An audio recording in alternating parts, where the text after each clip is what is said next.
করা হয়েছে। এজন্য আমরা এই নির্বাচন মানি না। বাকি সিদ্ধান্ত আমার পিপিএম এর সদস্য এখানে আছে, তারা যে সিদ্ধান্ত নিবে আমরা সেই সিদ্ধান্ত অনুযায়ী কাজ করব। গণনার ক্ষেত্রে যে কারসাজি হয়েছে সেই ক্ষেত্রে যদি তারা সমাধান না দেয় সেখানে আমরা আইনের আশ্রয় নিব। ওনারা সবাই শান্তিপূর্ণ আমরা প্রয়োজন হলে আমরা আইনের আশ্রয় নিব। আমাদের বিশ্বাস যে এখানে একটা কারচুপি ঘটছে এবং কিছু কিছু জায়গাতে যারা ভোট দিয়ে গেছে তাদের মধ্যে তারা হয়তো ভোটার না এরকম লোকও ঢুকে ভোট দিয়ে চলে গেছে। এই কারণে আমরা এই নির্বাচনটাকে প্রত্যাখ্যান করতেছি।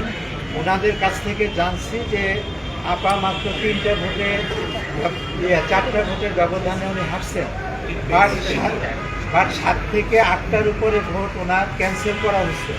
এখন এই জিনিসগুলোকে পুনরায় মানে রিকাউন্টিং করা লাগবে। এই বিষয়টা নিয়ে আমরা নির্বাচন কমিশনের কাছে আগামীকালই আপিল করব।